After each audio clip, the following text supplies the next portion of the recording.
மார்க்க வழிபாடுகள் அனைத்திற்கும் அந்த முகமது நபி அவர்கள் தான் முன்மாதிரி. மௌலூத் ஓதாமல் இருப்பதற்கும், தர்காவை இல்லாமல் ஆக்குவதற்கும், வரதட்சணை எதிர்த்து பேசுவதற்கும் அந்த தூதர் தான் முன்மாதிரி. எல்லா விஷயத்திற்கும் அந்த தூதரை நீங்க எடுக்க, ஒழுக்கம் தானாக வரும், பண்பாடுகள் தானாக வரும், அழகான கலாச்சாரங்கள் தானாக வரும்.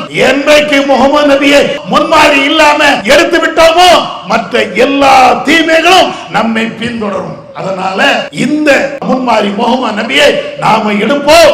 இந்த மாநாட்டில் இருந்து கலைந்து செல்கின்ற பொழுது அனைத்து பேருமே எனக்கு முன்மாதிரி எந்த தனி மனுஷனும் கிடையாது, எந்த ஆலிமும் கிடையாது, எந்த இமாமும் கிடையாது, எந்த ஜமாத்தும் கிடையாது, முகமது நபி அவர்கள் தான் எங்களுக்கு முன்மாதிரி அப்படின்னு கலைவோம். அதுதான் தேவை. அது போதும், வேற ஒண்ணு வேண்டாம். தௌஹீத் ஜமாத்தை நீங்கள் வளருங்கள், அது நாங்க சொல்லல. இறைவன் நாடினால் வளர்ப்பான், இறைவன் நாடினால் சாய்ப்பான். அது இறைவனுடைய கையில் இருக்கிறது. ஆனால் நம்முடைய மறுமை வாழ்வை பாழாய்விடக் கூடாது. மறுமையிலே ஜெயிக்க வேண்டும்.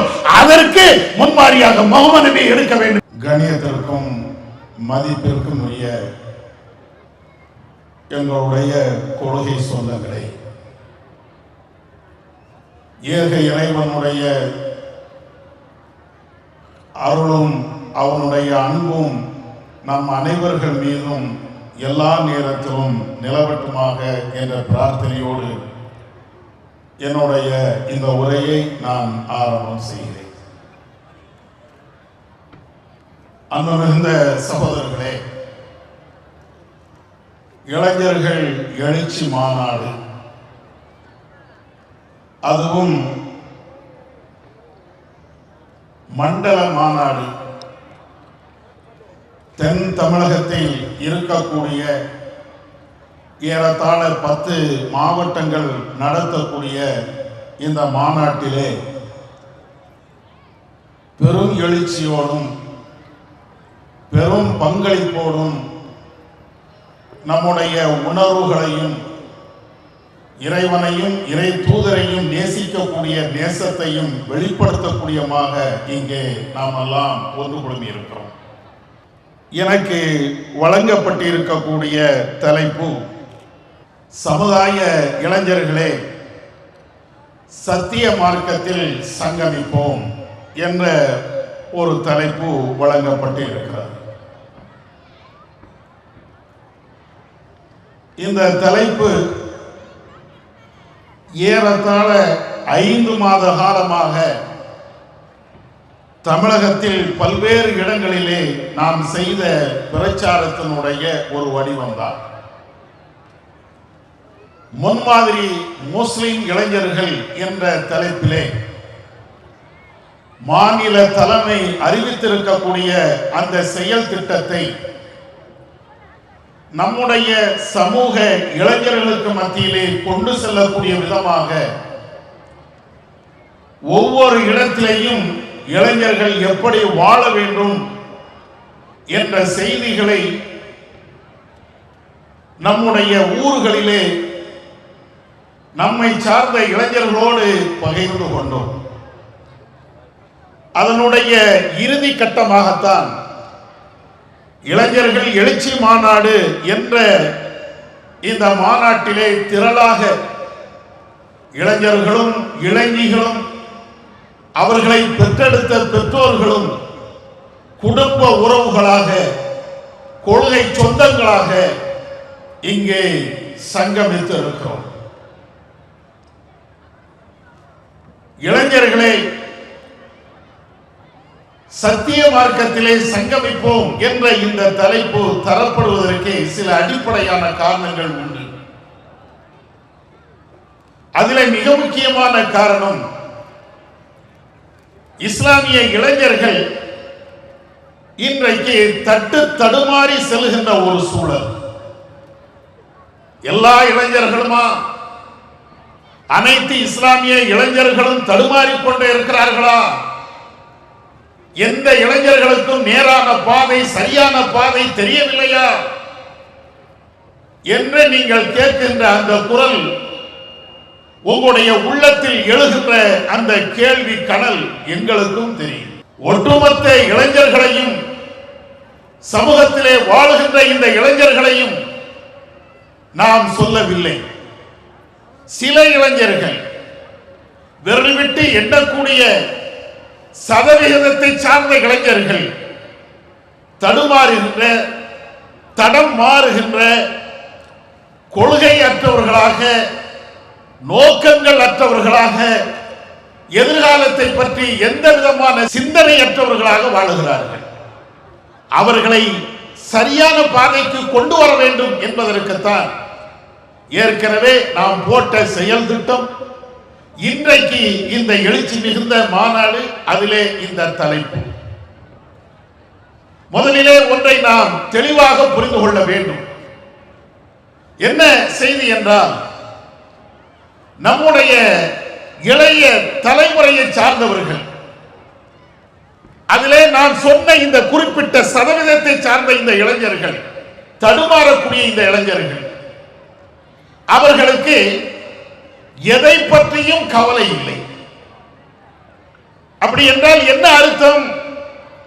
உனக்கு பெற்றோர்கள் இருக்கிறார்களே, அந்த பெற்றோர்களுக்கு ஏதாவது கடமைகளை செய்ய வேண்டுமே, அதை பற்றி கவலை இல்லை. அண்ணன்மார்கள், தம்பிமார்கள், தங்கைமார்கள், அக்காமார்கள், உடன் பிறந்தவர்கள் இருக்கிறார்களே, அவர்களை பற்றி ஏதாவது கவலை உண்டா? அதை பற்றியும் கவலை இல்லை. தன்னுடைய அண்டை வீட்டுக்காரர்கள், உறவுக்காரர்கள், அவர்களை பற்றி உள்ள சிந்தனை எதுவும் உண்டா? அதை பற்றியும் கவலை இல்லை. அவனுடைய படிப்பு, கல்லூரி படிப்பு, பள்ளிக்கூடங்களுடைய இறுதி ஆண்டுகளுடைய படிப்பு, இதை பற்றி ஏதாவது கவலை உண்டா? அதை பற்றியும் கவலை இல்லை. எதிர்காலத்திலே திருமணம் முடிக்க வேண்டும் என்றால் அதற்கு பின்னால் பொருளாதாரம் தேவைப்படுமே, அதை பற்றி ஏதாவது உண்டா? அதை பற்றியும் கவலை இல்லை. கவலை இல்லாமல் திரியக்கூடிய ஒரு கூட்டம், எதை பற்றியும் கொஞ்சம் கூட அலட்டிக் கொள்ளாத ஒரு கூட்டம். ஆனால் அவர்களுக்கு இன்னொரு வகையான கவலை இருக்கிறது. சமூகத்தை பற்றி உள்ள கவலை இல்லை, குடும்பத்தை பற்றி உள்ள கவலை இல்லை, தன்னுடைய எதிர்காலத்தை பற்றி உள்ள கவலை இல்லை. ஆனால் அவனுக்கு இருக்கக்கூடிய ஒரே ஒரு கவலை, விலை உயர்ந்த ஒரு பைக் வேணும், விலை உயர்ந்த ஒரு மொபைல் வேணும். இதற்காக வேண்டி எவ்வளவு பெரிய தியாகத்தையும் செய்வதற்கு அவன் தயார், எவ்வளவு பெரிய உழைப்பையும் கொடுப்பதற்கு தயார், தன்னுடைய உயிரையே தியாகம் பண்ணுவதற்கும் தயார். எதை பற்றியும் கவலைப்படாமல் இருக்கக்கூடிய இந்த இளைஞர்களுக்கு மொபைல் இல்லை என்றால் அவனுடைய வாழ்க்கையே குடிபோய் விடுகிறது என்று எண்ணுகிறான். சரியான ஒரு பைக் இல்லை என்றால் நாம் இந்த நாட்டிலே செத்தே போய்விட்டோம் என்று அலறி துடிக்கிறான். இதுதான் இன்னைக்குள்ள இளைஞர்கள். தடுமாறுகின்ற, தடம் மாறுகின்ற அந்த இளைஞர்களுடைய நிலை, அவர்களை பற்றி உள்ள சிந்தனைகள் இப்படித்தான் இருக்கிறது. இது நான் சொல்லவில்லை. ஆய்வாளர்கள் இளைஞர்களுடைய நிலைப்பாடுகளை, அவர்களுடைய சிந்தனை ஓட்டங்களை படிக்கக்கூடிய மிகப்பெரிய ஆய்வாளர்கள் சொல்லக்கூடிய கருத்துதான். இப்படிப்பட்ட இளைஞர்கள் நம்முடைய சமூகத்திலையும் இருக்கிறார்கள். ஏன் இப்படி எதை பற்றியும் கவலை இல்லாமல் தன்னுடைய சுயநலத்தோடு வாழ்கிறான் என்றால் அதற்கு முதல் காரணம் என்ன தெரியுமா? யாரை முன்மாதிரியாக எடுக்க வேண்டுமோ, யாரை தனக்கு கதாநாயகனாக எடுக்க வேண்டுமோ, யாரை தன்னுடைய வழிகாட்டியாக எடுக்க வேண்டுமோ, அவர்களை எடுக்காமல் கண்ட கண்ட கழுசலைகளை எடுத்தார்கள். இதுதான் யதார்த்தம். இளைஞர்களுடைய முன்மாதிரியார் சினிமா நடிகர்கள், கூத்தாடிகள். இளைஞர்களுடைய முன்மாதிரியார் யூடியூபர்கள் என்று சொல்லக்கூடிய காசுக்காக மாதத்தை அடகு வைக்கக்கூடியவர்கள். அனைவரையும் சொல்லவில்லை, சில பேர். யூடியூபர்கள் சில நல்லவர்கள் இருப்பார்கள், அவர்களை சொல்லவில்லை. தன்னுடைய மானத்தை இழந்து, உடலை இழந்து, தன்னுடைய சொத்தை வளர்க்க வேண்டும் என்பதற்காக வேண்டி கழுசடைகளாக இருக்கிறார்களே, அவர்கள் தான் இந்த இளைஞர்களுக்கு முன்மாதிரி. நீங்கள் பாருங்களேன், ஒரு நேரத்தில் சினிமா நடிகர்களுக்கு பின்னால் போன அதே கூட்டம் இன்றைக்கும் சினிமா நடிகர்களுக்கு பின்னால் போகிறார்கள். அதே கூட்டம் இந்த கேடுகட்ட யூடியூபர்களுக்கு முன்னாலேயும் போகிறார்களா இல்லையா? அவன் எப்படி ஹேர் ஸ்டைல் வைத்திருக்கிறானோ, முடி ஸ்டைல் வைத்திருக்கிறானோ, அதே போன்று இவனும் முடி ஸ்டைல் வைக்க வேண்டும் என்று விரும்புகிறான். அவன் எப்படி பைக்கை ஓட்டுகிறானோ அதே போன்று நானும் பைக்கை ஓட்ட வேண்டும் என்று இந்த இளைஞன் விரும்புகிறான். அவன் எப்படி அந்நிய பெண்ணோடு உல்லாசமாக திரிகிறானோ அதே போன்று நானும் சுத்த வேண்டும் என்று நினைக்கிறான். அவன் எப்படி விலை உயர்ந்த செல்போன்களை, கைபேசிகளை வைத்திருக்கிறானோ அதே போன்று நானும் வைக்க வேண்டும் என்கிறான். நீங்க பாருங்க, இளைஞர்களுடைய சிந்தனைகள் இப்படி இருக்கா இல்லையான்னு பாருங்க. யாரை முன்மாதிரியாக எடுக்கிறார்கள்? இது போன்ற ஆட்களை தானே முன்மாதிரியாக எடுக்கிறார்கள். இந்த இளைஞர்கள் யாரை முன்மாதிரியாக எடுக்க வேண்டும்? இந்த அரசியல்வாதிகள் அல்லது இந்த நடிகர்கள் அல்லது சில யூடியூபர்கள், மக்களை, சமூகத்தை வழிகெடுக்கக்கூடிய இவர்கள் நமக்கு முன்மாதிரியா? இளைஞனே, சிந்தனை செய்வா. இளைஞர்களே, கொஞ்சம் நீங்கள் தனிமையிலே உட்கார்ந்து யோசனை செய்து பாருங்கள். உங்களுக்கு முன்மாதிரியா கண்மணி நாயகம் ஸல்லல்லாஹு அலைஹி வஸல்லம் அவர்கள் இல்லையா? இந்த உலகத்திலே அனைத்து மனிதர்களுக்கும் ஜாதி மத வேறுபாடு இல்லாமல் தனி மனிதனாக இருந்து கொண்டு எல்லா மனிதருக்கும் முன்மாதிரி என்று இறைவன் இந்த இறை தூதரத்தானே சொல்லி காட்டுகிறார். அதுவும் காதிலே விழவில்லையா? லக்கது கான லக்கும் ஃபீ ரசூலுல்லாஹி உஸ்வத்துன் ஹஸனா. தோழர்களே, இந்த அல்லாஹ்வுடைய தூதரிடத்தில் உங்களுக்கு அழகிய முன்மாதிரி இருக்கிறது. யாருக்கெல்லாம்? இளைஞனாக இருக்கிறியா? அந்த தூதருடைய வாழ்வை பார். இளைஞியாக இருக்கிறியா? அந்த தூதருடைய வாழ்வை பார். 80 வயசு வயதான தோற்றத்தில் இருக்கிறாயா? அந்த தூதருடைய வாழ்வை பார். அரசியல்வாதியா? அந்த தூதருடைய வாழ்வை பார். எல்லாத்துக்குமே ஆன்மீகவாதிகள் இருந்து, அரசியல்வாதிகள் இருந்து அத்தனை பேர்களுக்கு முன்மாறி அல்லாஹ்வுடைய தூதர் இல்லையா? இறைவன் உனக்கு இந்த பாடத்தை சொல்லவில்லையா? நீ இறைவன் சொல்லித் தருகின்ற இந்த முன்மாதிரி தூதரை விட்டுவிட்டு, உத்தம தூதரை விட்டுவிட்டு கண்டவர்களை உனக்கு முன்மாதிரியாக எடுத்தால், அவன்தான் உனக்கு ரோல் மாடல் என்று நீ நினைத்தால், தடுமாற்றம் இல்லாமல் அல்லது உன்னுடைய உயிரையை மாய்க்கக்கூடிய சிந்தனை இல்லாமல் வேறு என்ன சிந்தனை வரும்? கொஞ்சம் யோசிச்சு பாருங்க. நபியுடைய காலகட்டத்தில் உங்களை போன்ற இளைஞர்கள் மிக தீவிரமாக இருந்தார்கள். எதிலே? தீமை செய்வதிலே. நபி அவர்கள் பிரச்சாரத்தை முன்னெடுக்கக்கூடிய அந்த ஆரம்ப காலகட்டத்திலே தீமை செய்வதிலே அவர்கள்தான் முன்னோடி. மது குடிப்பதிலேயும் பெண்களுடைய விஷயத்திலேயும் தீமைகள் செய்யக்கூடிய அனைத்து விஷயங்களையும் அவர்கள்தான் முன்னோடியாக இருந்தார்கள். நபி அவர்களை என்றைக்கு முன்மாதிரியாக எடுத்தார்களோ, அல்லாஹ்வுடைய தூதர் காட்டிய வழிதான் என்னுடைய வழி என்று என்னைக்கு உறுதிமொழி கொண்டார்களோ, அதற்கு பின்னால் அந்த இளைஞருடைய வாழ்வு எப்படி இருந்தது என்பதை வரலாற்றில் நீ படிக்கவில்லையா? முஸஅப் இப்னு உமைருடைய வரலாறு தெரியாதா? அபூ ஹுரைராவுடைய வரலாறு தெரியாதா? உம்மு சுலைமுடைய வரலாறு தெரியாதா? உம்மு அத்தியாவுடைய வரலாறு தெரியாதா? எத்தனை வரலாறு! அவர்கள் இருந்த நிலை என்ன? முன்மாதிரியாக முகமது நபியை எடுத்ததற்கு பின்னால் அவருடைய வாழ்வு எப்படி ஒளிமையாக மாறியது? கொஞ்சம் யோசிச்சு பாருங்களேன். புகாரிலே இடம்பெறுகின்ற செய்தி நீங்கள் படித்திருப்பீர்கள், தெரிந்து வைத்திருப்பீர்கள். முதல்ல மது என்பது தடை செய்யப்பட்ட ஒரு வசனம் இறங்குகிறது. அல்லாஹ்வுடைய தூதர் சொல்கிறார்கள். அதை ஒரு நபி தோழர் கேட்கிறார். மதீனா வீதிக்கே வருகிறார். நபிகள் நாயகம் ஸல்லல்லாஹு அலைஹி வஸல்லம் அவர்கள் மதுவை தடை செய்து விட்டார்கள். நேற்று வரையும் அனுமதி, முந்தாநாள் வரை குடிக்கலாம், இன்றைக்கு தடை என்ற தகவலை சொன்ன மாத்திரத்திலே மதீனா நகரத்திலே அவர்கள் வைத்துக் கொண்டு இருக்கக்கூடிய அந்த சாராயத்தை நடு ரோட்டிலே அழிக்கவில்லையா? சாராயம் குடிப்பதற்காக வேண்டி பயன்படுத்திய அந்த பாட்டில்களை, அந்த பாத்திரங்களை நடு ரோட்டில் போட்டு உடைக்கவில்லையா? யாரை எடுத்தார்கள்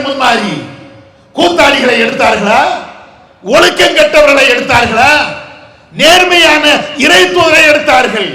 அதனுடைய விளைவுதான் அவர்களுடைய வாழ்க்கை அப்படியே மிக அற்புதமாக மாறியது. இறை தூதருடைய அந்த செய்தியை நீங்கள் கொஞ்சம் நிதானமாக பாருங்கள். இளைஞர்களுக்கும் இளைஞர்களுக்கும் வழிகட்டை நோக்கி செல்லக்கூடிய மக்களுக்கும் சொல்லக்கூடிய ஒன்று, இந்த இறை தூதர் அவர்கள் எப்படிப்பட்டவர்கள், ஏன் அவர்களை முன்மாதிரியாக எடுக்கக்கூடாது? முன்மாதிரி நபிகள் நாயகம் ஸல்லல்லாஹு அலைஹி வஸல்லம் அவர்களை நீங்கள் எடுத்தால் எவ்வளவு பெரிய மாறுதல்கள் ஏற்படும் கொஞ்சம் யோசிச்சு பாருங்க. நபிகள் நாயகம் ஸல்லல்லாஹு அலைஹி வஸல்லம் அவர்கள் குணங்களிலேயே சிறந்த குணம் உடையவர்கள். அல்லாஹ் அப்படித்தானே குர்ஆனிலே சொல்லி காட்டுகிறான். முஹம்மது நபி அவர்களுடைய குணநலனை பற்றி இறைவன் சொல்லக்கூடிய அற்புதமான வார்த்தை அதுதானே, இன்னக லஅலா ஹுலுகின் அதீம். நபியே, நீங்கள் தான் நற்குணம். நற்குணம் என்றால் நீங்கள் தான். இளைஞா, நீ யோசனை செய்து பார். உனக்கு முன்மாதிரி நடிகர்களை எடுக்கிறீர்களே, உனக்கு முன்மாதிரி கெட்டவர்களை எடுக்கிறீர்களே, எவனிடத்திலேயாவது இந்த நற்குணம் உண்டா? அல்லாஹ் குர்ஆனில் சொல்கிறான், நற்குணம் என்றால் முஹம்மது நீங்கள் தான். எவ்வளவு அற்புதமான குணம் படைத்தவர்கள், எவ்வளவு அழகான நல்ல மனம் படைத்தவர்கள். நபிகள் நாயகம் ஸல்லல்லாஹு அலைஹி வஸல்லம் அவர்கள் பள்ளியிலே அமர்ந்து இருக்கிறார்கள், தோழர்கள் அமர்ந்து இருக்கிறார்கள். ஏதோ ஒருவர் இஸ்லாத்தை பற்றி அறியாதவர், மார்க்கத்தை பற்றி தெரியாதவர், பள்ளி வாசல் என்றால் அதற்கு கொடுக்க வேண்டிய மரியாதை என்ன என்பதை தெரியாத ஒரு மனிதர் நபி அவர்கள் இருக்கக்கூடிய அந்த பள்ளிவாசலுக்கு ஓரத்திலே வந்து சிறுநீர் கழிக்கிறார். சஹாபாக்கள் எல்லாம் கொந்தளித்து போய் விடுகிறார்கள். கடுமையான ஆக்ரோஷம், கடுமையான கோபம்.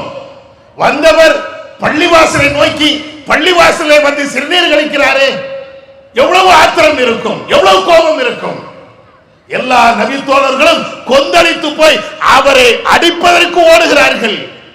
நபிகள் நாயகம் ஸல்லல்லாஹு அலைஹி வஸல்லம் அவர்கள் சொன்னார்கள், தாஹு, சிறுநீர் குடிக்கிறார், அவரை விடுப்பா, அவரை விட்டு அவர் நல்ல சிறுநீர் கழிக்கட்டும். எந்த தலைவன்டா இப்படி உலகத்தில் சொன்னவன்? கண்ட கண்ட ஆட்களை எல்லாம் நீ முன்மாதிரியாக எடுக்கிறாயே, உன்னுடைய தலைவர் முஹம்மது நபி அவர்களை தவிர இந்த உலகத்தில் இப்படிப்பட்ட பண்பை, இப்படிப்பட்ட நற்குணத்தை கொண்ட ஒரு மனிதர் நீ காட்டு பார்ப்போம். யாரோ ஒரு ஆளு வழிபாடு ஸ்தலத்தில் வந்து அவர் சிறுநீர் கழிக்கிறாரு, கழிக்கட்டுப்பா, உடுப்பா. எவ்வளவு அற்புதமான குணம் கொண்டவர் நபிகள் நாயகம் ஸல்லல்லாஹு அலைஹி வஸல்லம் அவர்கள். அவர் சிறுநீர் கழிக்கிறத நீ பொறுமையா இருந்துட்டு அவரை கூப்பிட்டு சொல்றாங்க, தோழா, இது பள்ளிவாசல், இது இறைவனை வணங்கக்கூடிய ஒரு இடம். இந்த இடத்திலே அல்லாஹ்வை திக்ர் செய்ய வேண்டும், ரஹ்மானை போற்ற வேண்டும். அதுக்கு உண்டான இடம்பா. இங்க வந்து சிறுநீர் கழிக்கிறிய சொல்லி பாருங்களேன். நீங்க இத வாழ்க்கையில கடைபிடிச்சு பாருங்களேன். மோடி இஸ்லாத்துக்கு வருவார். முஹம்மது நபி அவ்வளவு சிறந்த ஒரு தூதர். நம்ம கடைபிடிக்கல. முன்மாதிரி முஹம்மது நபியை நாம எடுக்கல. எவ்வளவு அற்புதமான ஒரு பண்பு கொஞ்சம் யோசிச்சு பாருங்க. அல்லாஹ்வுடைய தூதர் அவ்வளவு அழகாக அவரை கூப்பிட்டு சிறுநீர் கழித்தவரிடத்துல அவ்வளவு பொறுமையாக புத்திமதி சொல்லிட்டு அவரை அனுப்புறாங்க. அதோடு உடல தோழர்களை கூப்பிட்டாங்க. கொந்தளித்து போய் நின்னார்களே, அடிக்க பாய்ந்தார்களே, வெறுக்க ஓடினார்களே, அவர்களை கூப்பிட்டார்கள். அவர் சிறுநீர் கழித்து விட்டார், அந்த இடத்துல நீங்க சுத்தம் பண்ணி விடுங்க, தண்ணியை விட்டு கழுவி விடுங்க. உலக வரலாற்றுல இப்படிப்பட்ட ஒரு தூதரை நீங்கள் எங்கேயாவது கேள்விப்பட்டது உண்டா? மாணிக்கம் கையில வைத்துக் கொண்டு மண்ணை எடுத்து தலையில போட்டுட்டு இருக்கிறோம். நம்மளுக்கு முன்மாதிரியாக இருக்கக்கூடிய இறை தூதர் நமக்கு மிகப்பெரிய மாணிக்கம். அவர்களை பற்றி உள்ள அருமை நம்மளுக்கு தெரியல. அவர்கள் காட்டி தந்த வழிமுறைகள் நம்மளுக்கு புரியல. இன்னைக்கு மண்ணை தலையில அள்ளி போட்டுக்கிட்டு இவன் முன்மாதிரி, இவன் முன்மாதிரி. நீ யாரை முன்மாதிரியாக எடுக்கிறாயோ அவரையும் வை, அல்லாஹ்வுடைய தூதரையும் வைத்துப்பார். சந்தனம் எது சாக்கடை எது தெரியலையா? இளைஞனே உனக்கு புரியலையா? இளைஞியே உனக்கு தெரியலையா? சந்தனத்திற்கும் சாக்கடைக்கும் வித்தியாசம் புரியவில்லையா? அல்லாஹ்வுடைய தூதர் இவ்வளவு அழகாக அவர்கள் நடத்தி காட்டுகிறார்களே, கொஞ்ச நெஞ்ச வரலாறு அல்ல, ஏகப்பட்ட வரலாறு அல்லாஹ்வுடைய தூதர் இடத்தில் இருக்கிறது. இன்னொன்னு தெரியுமா? நீங்கள் யாரை முன்மாதிரியாக எடுக்கிறீர்களோ அவர்களையும் கொண்டு வந்து நிறுத்துங்கள், அல்லாஹ்வுடைய தூதரையும் கொண்டு வந்து நிப்பாட்டுங்கள். அல்லாஹ்வுடைய தூதரை பற்றி நபி தோழர்கள் அறிவிக்கிறார்கள்.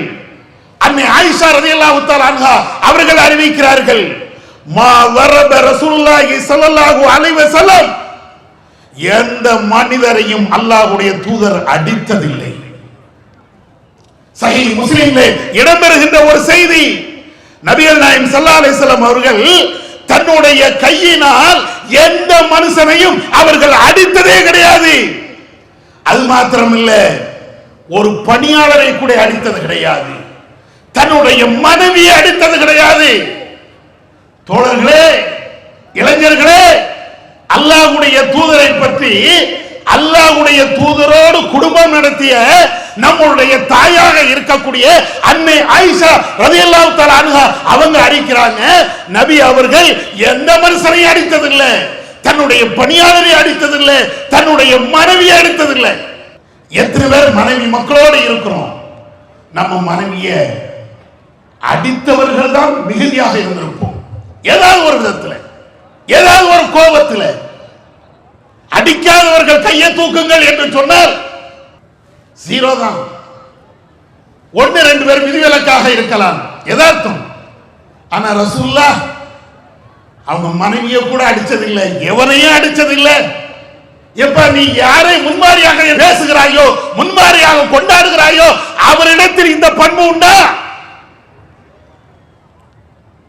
நடிகனை முன்மாதிரியாக இருக்கிறாயே, அவன் நடிக்கக்கூடிய காட்சிகளை நீப்பா, எல்லாம் அடிப்பான், யாருனாலும் அடிப்பான், யாருனாலும் கொலை பண்ணுவான், அவன் நினைத்தால் துப்பாக்கியால சுடுவான், நீங்க உட்கார்ந்துட்டு கையை தட்டுவ.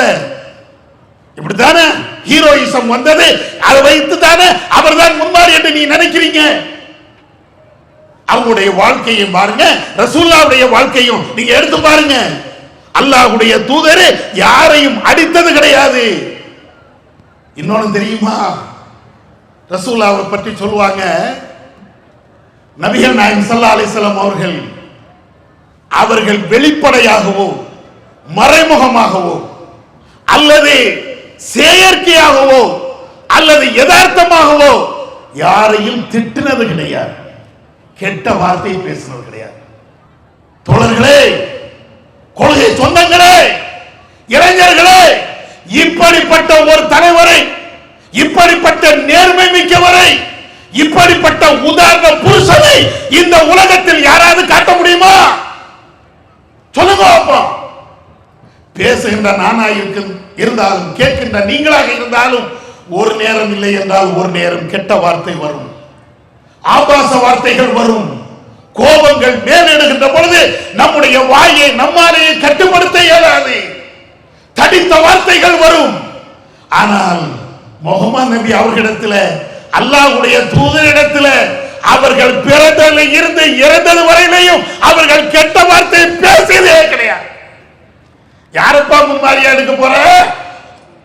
யாரை முன்மாதிரியா எடுக்க போறீங்க? ஆபாசத்திலேயே சுழலக்கூடிய இந்த நடிகர் நடிகைகளையா? அசிங்கத்திலேயே புரளக்கூடிய இவர்களையா?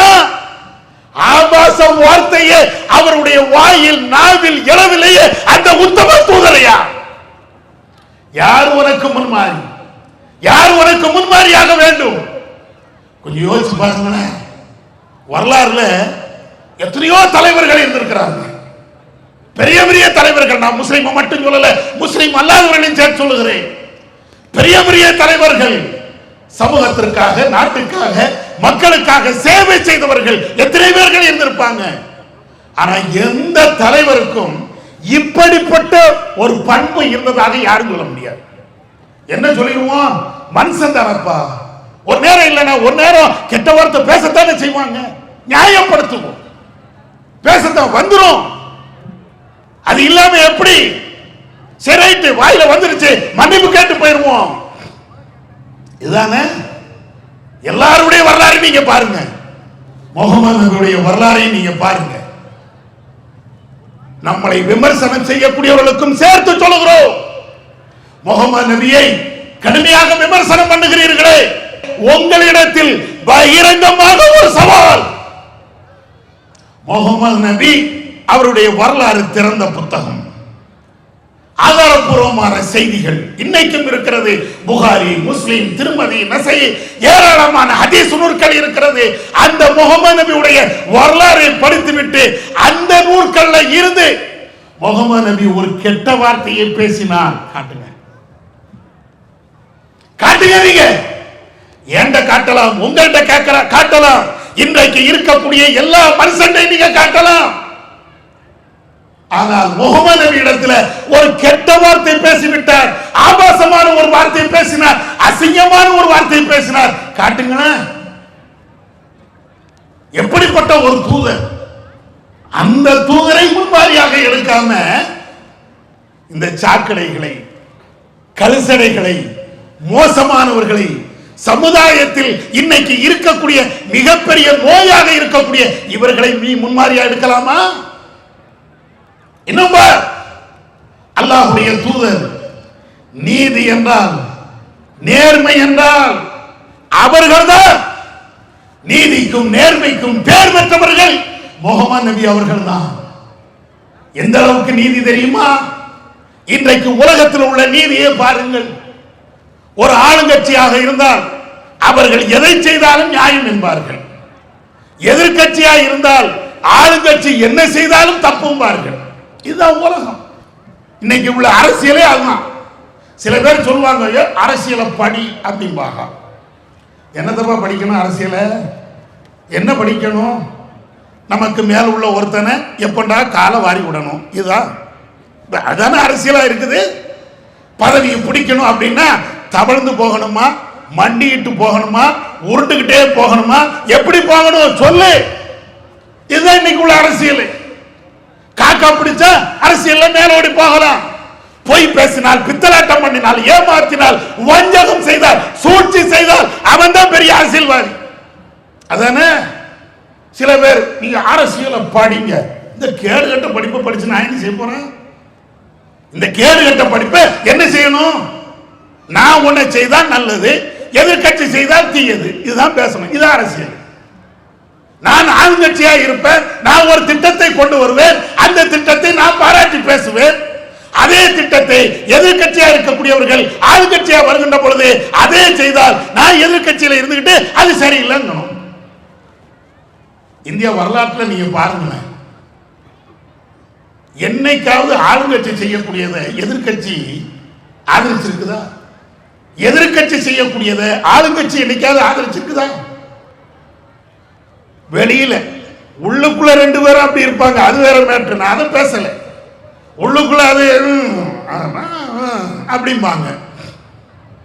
இதுதான் அரசியல். ஆனா நேர்மை, அரசியல்ல நேர்மை, மக்களிடத்தில் நேர்மை அப்படி என்றால் முகமது நபி தான். அவங்கள பாருங்களேன். நபிகள் நாயகம் ஸல்லல்லாஹு அலைஹி வஸல்லம் அவங்கள்ட்ட ஒரு யூதர் வருகிறார். அந்த யூதர் வந்து சொல்கிறார், முகமது அவர்களே, உங்களை ஏற்றுக்கொண்ட இந்த முஸ்லிம் என்னை அடித்து விட்டார். ரசூலுல்லாஹ் இந்த வழக்கை அந்த யூதர் தான் கொண்டு வருகிறார். நபி அவர்கள் யார் அடித்தார்கள் அவரை கூட்டுவாங்கங்கிறாங்க. அடித்தவர் முஸ்லிம், அடிப்பட்டவர், அடியை வாங்கினவர் ஒரு யூதர். இன்னைக்கு இருக்கக்கூடிய அரசியல் சூழல்ல இப்படி ஒரு சம்பவம் நடந்தால் அரசியல்ல ஆளுங்கட்சியா இருக்கக்கூடியவர்கள் யாருக்கு சாதகமா நடப்பாங்க? இன்னைக்கு எப்படி நடக்குது?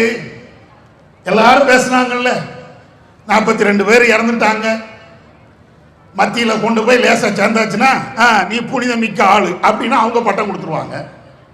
மாநிலத்தில் போய் நான் சேர்ந்தாச்சுன்னா மாநிலமும் நீ ரொம்ப சூப்பர் அப்படின்வாங்க. நான் எதிர்கட்சியா இருந்தேன்னு வைங்களேன், மத்திய மாநில அரசாங்கங்களை விமர்சித்து பேசக்கூடியவனா இருந்தான்னு வைங்களேன், வா வா வா உன்னைத்தான் தேடினேன், நான் என்னங்க தப்பு பண்ணேன், நீ போகும்போது லேசா இப்படி சரிக்கு போனியா, டான்ஸ் ஆனியா, அதனால உன் மேல வழக்கு அப்படின்பாங்க. நான் கொலையே பண்ணாலும் ஆளுங்கட்சியை பாராட்டி விட்டால் நான் வெளியே வந்துடலாம். நான் எவ்வளவு பெரிய ஏமாத்து பித்தலாட்டம் பண்ணாலும் ஆளுங்கட்சிக்கு ஜால்ரா அடித்து விட்டோம் என்றால் நான் நல்லபடியாக இருக்கலாம், ஜெயிலுக்கு போக தேவையில்லை, வழக்கு என்கிட்ட வராது. நான் ஆளுங்கட்சியை விமர்சனம் செய்து விட்டேன் என்றால் அது அவ்வளவுதான், உள்ள கடை. எத்தனை பேர் இன்னைக்கு உள்ள கிடக்குறாங்க? யதார்த்தம் தானே. இன்னைக்கு நீதி என்பது இப்படித்தானே இருக்கிறது. அல்லாஹ்வுடைய தூதரை பாருங்கள். யூதர் வந்து சொல்கிறார், நபி அவர்கள் அன்னைக்கு ஆளுங்கட்சி, அவர்கள் ஆளுங்கட்சியில இல்ல, முஸ்லிம்கள் ஆண்டு கொண்டே இருக்கிறார்கள். அவர் வந்து யூதர் வந்து ரசூலாட்ட சொல்றாங்க, உங்களுடைய தோழர் இந்த முஸ்லிம் என்னை அடித்து விட்டார். அல்லாஹ்வுடைய தூதர் சொன்ன பதில் என்ன? விசாரிச்சாங்க, எதுக்குப்பா அடிச்ச? அல்லாஹ்வுடைய தூதர் விசாரிக்கிறாங்க, எதுக்கு அடிச்ச? இல்ல, உங்களை விட மூசா நபி சிறந்தவர் என்று அவர் பேசுகிறார், எனக்கு ஆத்திரம் வந்து விட்டது. இன்னைக்கு பாஷையில சொல்ல போனால் நீங்கள் எவ்வளவு பெரிய தலைவர், ஆளுங்கட்சியாக இருக்கிறீர்கள், பிரதமராக முதலமைச்சராக இருக்கிறீர்கள், உங்களை விமர்சனம் பண்ணுவதற்கு இந்த உலகத்தில் எவனுக்கா தகுதி இருக்கா அப்படின்னு கேட்பாங்கல்ல. அதே மாதிரி அன்னைக்கு கேட்டாங்க. அப்ப முகமது நபி அவர்கள் சொன்ன பதில் என்ன தெரியுமா? அல்லாஹ்வுடைய தூதர் சொல்றாங்க, என்னை விட மூசா நபி தான் சிறந்தது. அந்த யூதர் சொன்னதுதான் நியாயம், யூதர் சொன்னதுதான் நியாயம். ஆளுங்கட்சி எதிர்கட்சி, பிடிக்கக்கூடியவன் பிடிக்காதவன், என்னை சார்ந்தவன் என்னை சாராதவன், இந்த அநியாய தீர்ப்பு நபியிடத்தில் என்னைக்காவது இருந்ததா? அவருடைய வரலாறை நீங்கள் முழுமையாக படித்து பாருங்கள். அல்லாஹ்வுடைய தூதரிடத்தில் இந்த அநியாயமாக நீதிக்கு எதிரான ஒரு நடைமுறை எங்காவது இருந்ததா? இல்லையே தோழர்களே. இந்த முகமது நபி நமக்கு முன்மாதிரி இல்லையா? இந்த முகமது நபி நமக்கு ஒரு அழகான முன்மாதிரியாக இல்லையா? யாரை எடுக்க போறீங்க? யாரை எடுக்க போறீங்க? நபிகள் நாயகம் ஸல்லல்லாஹு அலைஹி வஸல்லம் அவருடைய ஒழுக்கத்தை படித்து பாருங்கள். ஆயிஷா ரலியல்லாஹு தஆலா அன்ஹா இன்னபிற நபி தோழியர்கள் அறிவிப்பாங்க. அல்லாஹ் ஒரு வசனத்தை இறக்குகிறான், நபியே, மூமினான பெண்கள் அல்லது மற்றவர்கள் இஸ்லாத்தை நோக்கி வருகிறார்கள் என்றால் அவர்களிடத்தில் நீங்கள் உடன்படிக்கை எடுங்கள், அவர்களை நீங்கள் ஃபம்தஹினூஹுன்ன சோதித்து பாருங்கள். ஏன்னா நிறைய பேர் இஸ்லாத்துக்கு வாரன்னு வருவாங்க, அதுல எதிரிகளும் உள்ள வந்துடக்கூடாதுல்ல. நானும் முஸ்லீம் நானும் முஸ்லீம் அப்படின்னு உள்ள வந்து இங்க சதி செயலில் ஈடுபட்டு விடக்கூடாதுல்ல. அப்ப அல்லாஹ் குர்ஆன்ல இறக்குறான், நபியே, இப்படி மூமின்கள் வருவார்கள் என்றால், இஸ்லாத்தை நோக்கி வருகிறார்கள் என்றால் அவர்களை சோதிச்சு பாருங்க, அவங்கள்ட்ட உடன்படிக்கை எடுங்க. நபிகள் நாயகம் ஸல்லல்லாஹு அலைஹி வஸல்லம் அவர்கள் இஸ்லாத்துக்கு வரக்கூடிய அந்த ஆண்களிடத்துல உடன்படிக்கை எடுப்பாங்க, பெண்களிடத்துல உடன்படிக்கை எடுப்பாங்க. ஆண்களிடத்துல எப்படி உடன்படிக்கை எடுப்பாங்க தெரியுமா? நபிகள் நாயகம் ஸல்லல்லாஹு அலைஹி வஸல்லம் அவர்கள் ஒவ்வொரு ஆளுடைய கையிலையும் தன்னுடைய கையை வைத்துக் கொண்டு உடன்படிக்கை எடுப்பார்கள். என்ன உடன்படிக்கை? அல்லாஹ் முஷ்ரிக்கு பில்லாஹ், நாங்கள் இனிமேல் ஒரு காலத்திலையும் அல்லாஹ்வுக்கு இணை வைக்க மாட்டோம், ஏக இறைவன் ஒருவரைத்தான் நாங்கள் வழிபாடு செய்வோம், வலா நஸ்ரி, நாங்கள் விபச்சாரம் செய்ய மாட்டோம், நாங்கள் கெட்ட செயலை செய்ய மாட்டோம். இப்படி ஒவ்வொன்றா சொல்லி ரசூலுல்லாஹ்ட்ட பையத் உடன்படிக்கை எடுத்து இஸ்லாத்துக்கு வருவாங்க. அதே போல பெண்கள் அவங்கள்ட்ட உடன்படிக்கை எடுக்கணும். எப்படி எடுப்பாங்க ரசூலுல்லாஹ்? சஹீஹ் புகாரிலே எடுத்து பாருங்கள். பெண்களிடத்திலே அல்லாஹ்வுடைய தூதர் உடன்படிக்கை எடுப்பார்கள். ஆண்கள்ட்ட எடுத்தது மாதிரி கையும் வைத்துக் கொண்டு உடன்படிக்கை எடுக்க மாட்டாங்க, வாய் வார்த்தையில உடன்படிக்கை எடுப்பாங்க. பேச்சு வாயால பேசுவாங்க. நீ அல்லாஹ்வை ஏத்துக்கிட்டியா? இனிமேல் நீ விபச்சாரம் பண்ண மாட்டிய, இனிமேல் நீ வந்து அநியாயமாக எந்த காரியத்தையும் நடக்க மாட்டிய, வட்டி வாங்க கூடாது, சரியா? இப்படின்னு வாயால பேசி உடன்படிக்கை எடுப்பார்கள். அதோடு நிக்கிறது இல்ல. நபிகள் நாயகம் ஸல்லல்லாஹு அலைஹி வஸல்லம் அவர்கள் அவங்க கையை தொட்டது கிடையாது. அந்நிய பெண்ணுடைய கையை நபி அவர்கள் தொட்டது கூட கிடையாது. ஆயிஷா அவங்க அறிவிப்பாங்க, மா மஸ்ஸத் யது ரசூலுல்லாஹ், அல்லாஹ்வுடைய தூதருடைய கையை அந்நிய பெண்ணுடைய கையில பட்டதே கிடையாது. யாரப்பா உனக்கு முன்மாறி? சினிமாவுல கதாநாயகி அப்படியே கட்டி அணைத்துக் கொண்டு உருளுதான இவன் உனக்கு முன்மாறியா? அந்நிய பெண்ணுடைய கையை கூட ரசூலுல்லாஹ் மேல படவில்லை என்று இருந்தார்களே, வாழ்ந்தார்களே உத்தம தூதர், அவர்கள் உனக்கு முன்மாறியா? யோசிச்சு பார்க்க வேண்டாமா? ஆனா இன்னைக்கு இந்த கூத்தாடிகள் சினிமாவில் மட்டும் அப்படி நடிக்கல, மேடைகளில் வந்து அந்நிய பெண்ணோடு முத்தமிடுகிறார்களே, கட்டி அணைக்கிறார்களே, கைகளை குலுக்கிக் கொள்கிறார்களே, என்னென்ன தீய விளையாட்டுகள் உண்டோ அத்தனையும் செய்கிறார்களே. இவர்கள் உங்களுக்கு முன்மாறியா? உடன்படிக்கை எடுக்கின்ற அந்த நேரத்தில் கூட, இறைவனுடைய உத்தரவை செயல்படுத்துகின்ற அந்த நேரத்தில் கூட நபி அவர்களுடைய கையை அந்நிய பெண்ணு மேல பட்டதில்லை என்ற வரலாறு இருக்கிறது. அந்த வரலாற்று நாயகன் முகமது நபி அவர்கள் உனக்கு முன்மாறியா? கொஞ்சம் யோசிச்சு பாருங்க. ஒழுக்க சீலர் என்றால் உலகத்தில் எவனுக்கும் அப்படி ஒரு பட்டத்தை கொடுக்க முடியாது முகமது நபியை தவிர. நபிமார்கள் வாழ்ந்திருக்கிறார்கள், நமக்கு கூட அந்த பட்டத்தை சொல்ல முடியாது. ஏதாவது ஒரு நேரத்தில் அறிந்தோ அறியாமலோ அந்நிய பெண் மேல நம்முடைய கை பட்டு இருக்கலாம். ஆனால் ரசூலுல்லாஹ்வுடைய கை, அவங்களுடைய மேனி எந்த பெண்ணு மேல படவில்லை என்றால் இந்த தூதர் உனக்கு முன்மாறி இல்லையாப்பா? இந்த தூதர் உனக்கு எல்லா விஷயத்தையும் சொல்லித் தருகின்ற அற்புதமான வழிகாட்டி இல்லையா? அவங்களை பின்பற்றுங்கப்பா.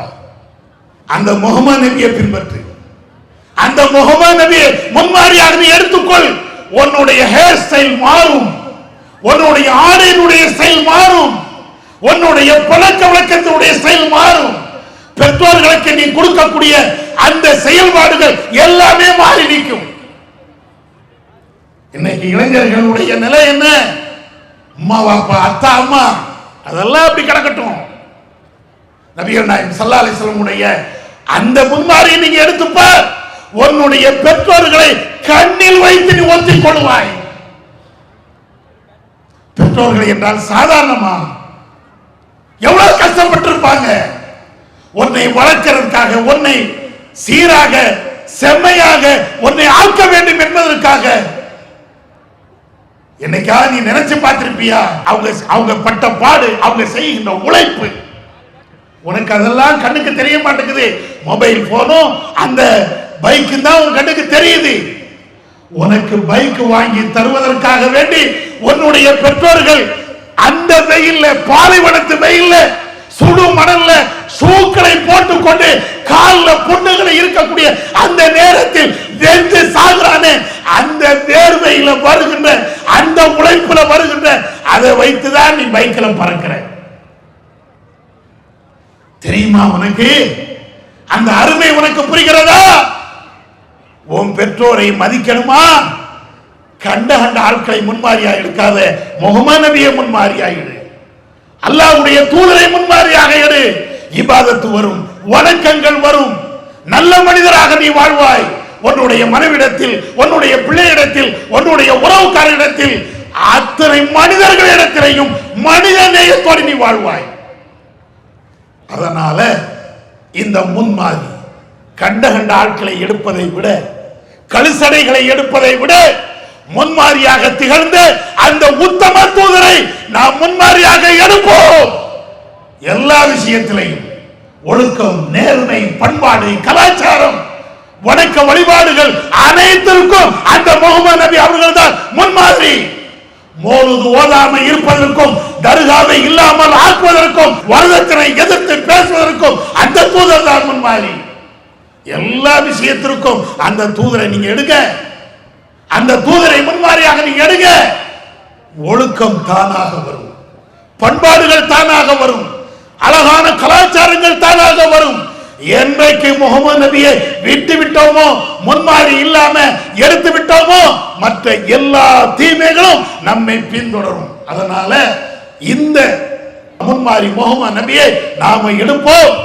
இந்த மாநாட்டில் இருந்து கலைந்து செல்கின்ற பொழுது அனைத்து பேருமே எனக்கு முன்மாறி எந்த தனி மனுஷனும் கிடையாது, எந்த ஆலிமும் கிடையாது, எந்த இமாமும் கிடையாது, எந்த ஜமாத்தும் கிடையாது. முகமது நபி அவர்கள் தான் எங்களுக்கு முன்மாறி அப்படின்னு கலைவோம். அதுதான் தேவை. அது போதும், வேற ஒண்ணு வேண்டாம்.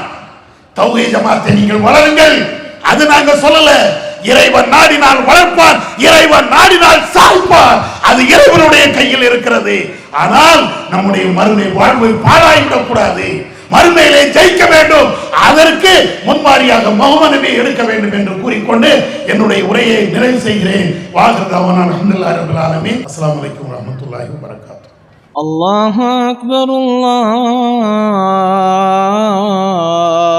அக்பர்.